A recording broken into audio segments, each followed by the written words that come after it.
Hello everyone, I hope you're having a great St. Patrick's Day, if you're that early, and I hope you're wearing green so Mad Sweeny doesn't pinch you. The second episode of the second season of American Gods just premiered, and once again, I'm going to go over it. First, I'll give a very broad general review, and then I'll go through the entire episode, break it down, pick out all the Easter eggs and little references I noticed, and I'll just add in my thoughts on what I think certain things mean for the characters or where the story might be going.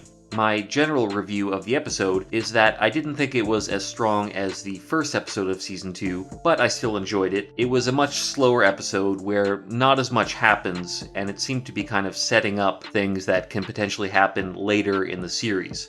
It seemed like there were less Easter eggs in this episode, at least that I could find. So it could just be that this is a slow episode where they're kind of setting things up that will eventually pay off later. War's a coming, Shadow. I have a big role for you. So with my review out of the way, I'm going to go into the episode, break it down, and pick out all the Easter eggs I noticed. And just a warning, if you haven't seen the episode yet, there will be spoilers in this section of the video. Let's go.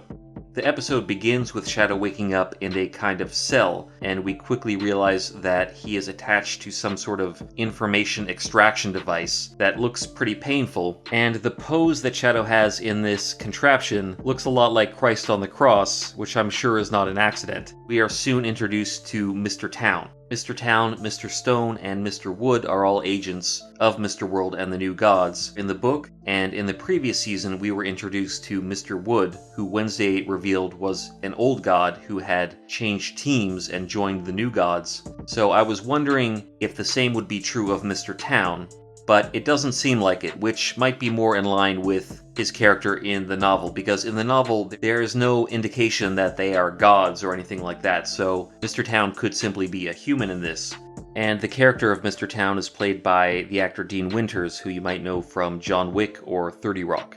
Then we go to the aftermath of the hit that Mr. World called out on the gods in the previous episode, during which Zorya Vachernaya died. So Chernabog is obviously distraught, and he says to Wednesday, "You let the dust of the old star slip right through your fingers."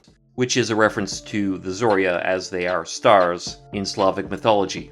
Mama G quickly references summoning the next Zorya, which I believe is acknowledging the ability of these gods to resurrect. But as Chernabog points out, if there aren't enough believers in the god, they can't resurrect. So this could be it for Zorya Vachernaya. However, he also says that a new star will have to come, and this new star will have to guard the Hound's Gate. By Hound, he is referring to Smargel, the Doomsday Hound in Slavic mythology, who is guarded by the Zorya. In the mythology, Smargel is chained to the Polaris star on the constellation Ursa Minor, and in their version of the apocalypse, he will break the chain of stars and devour the universe. So the Zorya's role is pretty important. I have no choice but to resume the lopping of heads, drinking of blood, and liberating of souls. Mama G quickly refers to what she might do in the war, saying she will lop heads and drink blood, which is a reference to what the goddess Kali does in mythology, but she also says she will liberate souls, which is a reference to the goddess being seen as a destructive but also a creative force. And in a funny moment, she says she can only participate in the war if she switches shifts with Arjun. This is a reference to the main character in the Hindu epic, the Mahabharata, which is one of the main Sanskrit epics of the Hindu religion, and Mama G's comment also implies that the American version of Arjun also works at this hotel, and she has to switch shifts with him in order to go fight in the war, which is kind of funny. Mama G refers to the Jinn as an Ifrit, which is the class of Jinn that he is, and she gives the Jinn Wednesday's message that he must go to the Corn Palace and ask for Old Iktomi. The Corn Palace is a real concert venue in Mitchell, South Dakota, and in a way it's appropriate for the Jinn because the architecture is a Moorish revival style. The Moors are a Muslim people that would have believed in the Jinn, so there's a loose connection there. When she says Old Iktomi, she is referring to a Native American trickster spider spirit, like Mr. Nancy, but one from Native American Lakota mythology. And I apologize because the following is a minor spoiler in the novel, but in the novel, the character Whiskey Jack is posing as Iktomi and living on a Lakota reserve in South Dakota, while in fact he is another Native American culture hero and trickster spirit, Wisaki Jack, who is a trickster mainly known to the Cree people. Perhaps because he's low on worship, he is taking on the identity of two different figures in Native American mythology. When the Jinn asks why he's going to see Old Iktomi, Mama-Ji reveals that it's to retrieve Odin's spear, Gungnir. And why does Iktomi have Gungnir? I don't know. But that is his mission, and of course Selim insists that he go with the Jinn. Mad Sweeny refers to the Jinn as Fire Eyes and Selim as the Fairy, which of course is a derogatory reference to Selim's sexuality, but actually Mad Sweeny as a leprechaun is a class of fairy. At this point in the show, the Jinn and Selim head off to South Dakota to retrieve Odin's spear. Wednesday and Mr. Nancy head to what we find out later is Cairo, Illinois. And yes, it is pronounced Cairo in Illinois. And Mad Sweeny and Laura head out to rescue Shadow. This creates a three-way parallel narrative, which I think will span into multiple episodes. We should get these three different narratives of three different teams in the coming episodes. And then we cut back to the cell where Mr. Town is interrogating Shadow, and Mr. Town makes reference to one of Shadow's biggest criticisms as a character, which is that he's too passive and he's more of a passenger. You are always just going with the flow, Shadow, and I need to know why. And almost as a response to this, the information extraction machine draws a memory out of Shadow's head, and we go to a flashback of a Coming to America story, and it's Shadow's own Coming to America story, although technically it's more of a Returning to America story.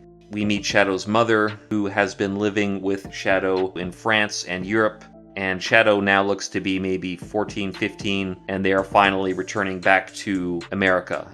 Shadow makes reference to the Statue of Liberty being the Roman goddess Libertas, the embodiment of liberty, which is true, that's what the statue is based on. And then after a brief interlude with Laura and Mad Sweeny furthering their relationship, we see the first meeting between Bilquis and Mr. World, during which Mr. World makes reference to the Hydra, which is a serpentine creature with many heads from Greek and Roman mythology, meaning that Wednesday has many heads. In the previous episode, he referred to his bunker as the Eyes of Argos, meaning the Greek giant with many eyes. So it's interesting that Mr. World seems to be constantly referring to mythology. At one point, Bilquis seems like she's going to try to seduce Mr. World, but ultimately she seems scared of him, and sad that she's betraying the old gods. Shortly after, we go back into Shadow's story of his past, and he's now living in Brooklyn. There's a quick shot of him reading Hermann Hesse's novel Siddhartha, which is a novel about a man living during the same time as the Buddha, who goes through a process of self-discovery and discovers the truth in the universe. And that parallels what Shadow's character is experiencing in the series presently. Shadow then goes out into the neighborhood, into Bushwick, and as the new guy, he is of course immediately made into a target for some thugs looking to beat and rob him. He runs away from these bullies only to be arrested by the police, which I believe represents Shadow's love-hate relationship with the country of America, although probably much more hate than love at this point. And soon after, we also learn that Shadow doesn't know who his father is. His mother will only tell him that he's dead. Cutting back to Laura and Mad Sweeny makes reference to a devil in the French Quarter of New Orleans. There's a devil. The French Quarter of New Orleans. Haven't seen him in a donkey's age. And he refers to him as the Baron. This is definitely a reference to Baron Samedi, who is a Loa in Haitian voodoo folklore, and also quite a bit of New Orleans folklore, who can travel between the world of the gods and the world of men. So Sweeny is suggesting they go to New Orleans, where Baron Samedi can resurrect Laura. And if you know anything about Haitian folklore, the implication is that she will be a zombie. And then we move on to Technical Boy, who is looking for Media, and Media seems to be replying to him with these sort of cryptic messages in these jumbo screens in Times Square, and sort of giving a reason why we will get a new version of Media in this season. She makes reference to the fact that she is adapting. No distinction between education and entertainment. I'm adapting, learning to survive. And then back in Shadow's flashback, in this scene in a hospital waiting room, Shadow is reading A Movable Feast, which is a memoir documenting Ernest Hemingway's early career in Paris, so perhaps he's longing to go back to France. And we see the origin of why Shadow is obsessed with coin tricks, because this character is doing a coin trick and gives him the coin. And if you've read the novel, you probably have a very good guess as to who this character is, but for people who haven't read the novel, I'm not going to reveal it in this breakdown. I think it's too much of a spoiler. And an interesting detail in this scene is that the coin that the character is holding is at first a gold coin with a buffalo on it, or American bison, but before he gives it to Shadow, it turns into a quarter. I believe this scene represents Shadow discovering his inner warrior. At this point he realizes he's a fighter, which probably comes from his father's side because his mother seems to be very peaceful.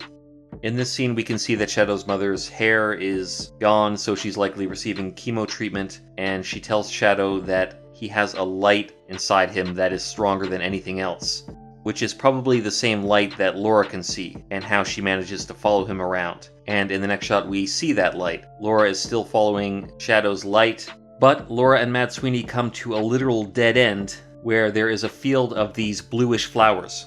When I broke down the trailer for Season 2, I wasn't sure what these flowers were, and I heard a bunch of good suggestions in the comments, like they were forget-me-nots or baptismia flowers, but it makes the most sense that they are the Egyptian lotus or blue lotus, which is an important flower in Egyptian mythology. This flower is a water lily, and in the ancient Egyptian concept of the afterlife, one of the stages that a soul would progress to is a field of these lilies, also known as the Lake of Flowers.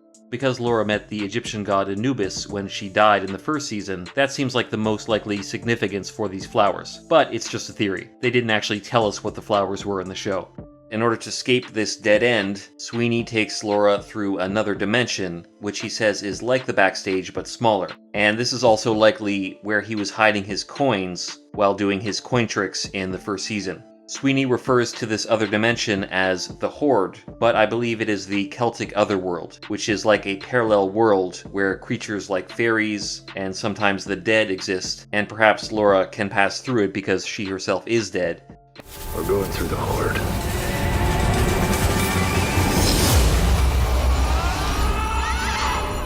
In a sad scene, we see the final days of Shadow's mother, and the quarter he was practicing his coin tricks with shatters and breaks. I believe the coin might represent Shadow's belief in magic, as it's his attempt to do a sort of magic trick.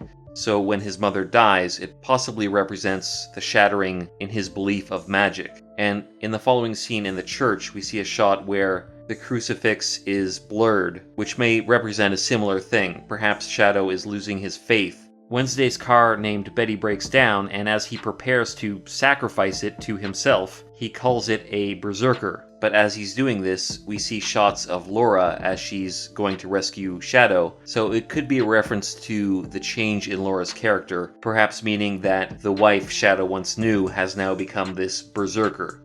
So in order to rescue Shadow from this train car, Laura and Mad Sweeny beat the crap out of and actually kill, in a gruesome manner, all of Mr. World's agents, except for Mr. Town. But among the agents that Laura and Sweeny dispatch is Mr. Stone, who I believe is this actor here named Chris Mark. So Mr. Stone could possibly be a human, and if so, we probably won't ever see him in the series again.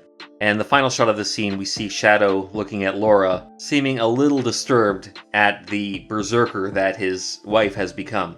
In the final scene, we see a reflection in Wednesday's eye, the sacrifice of his car, as a train, possibly the train that Shadow is on, drives by and totals the car. A flame engulfs what remains of the car, much like a Viking funeral, and for a brief second we can see a horse emerging from these flames. You can't see it in the reflection, but I think if you could see the entire horse, you would see that it has 8 legs, meaning that it's Odin's steed, Sleipnir.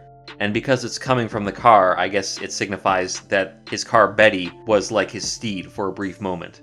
But that is the end of the episode, and as I said, this episode was definitely slower than the last one, but I still enjoyed it. It teased some things that I definitely want to see in future episodes, like a potential meeting between Laura, Mad Sweeny, and Baron Samedi in New Orleans, and a meeting between Salim and the Jinn and Iktomi. But what do you think? Did you like this episode? Did you like it as much as the last episode? Are you excited to see what'll happen in the rest of the series? Also, did you notice any Easter eggs that I missed? Or did I get one of the Easter eggs wrong? If so, please let me know in the comments. And be sure to like this video and subscribe to the channel. I can't wait for the next episode next week. So I hope you all come back to this channel and join me for that. Until next time.